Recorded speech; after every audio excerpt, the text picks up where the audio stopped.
মুখ চোকা চেকচেকীজনী।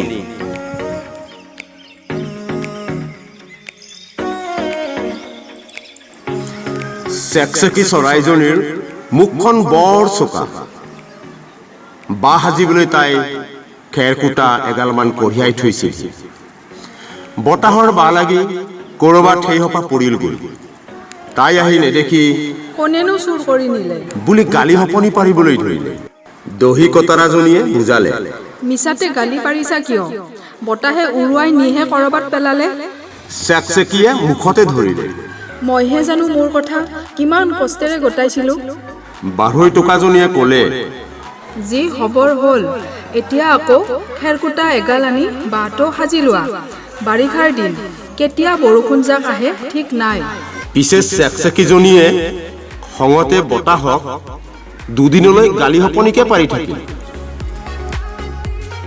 দুদিনৰ পিছতে বৰকৈ বৰষুণ এজাক আহিল।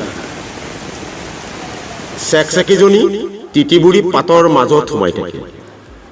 বৰষুণ জাক যোৱাৰ পিছত বৰষুণকে গালি পাৰিবলৈ ধৰিলে। তাকে দেখি বুলবুলিজনীয়ে মুখ টিপি হাঁহি দহি কটৰাক ক'লে, ঠেকিলেও নিশিকাক বাৰু কি বুলি কয়? দহি কটৰাই কোচফুচাই ক'লে, শিল চিকুটি নখ চিঙা।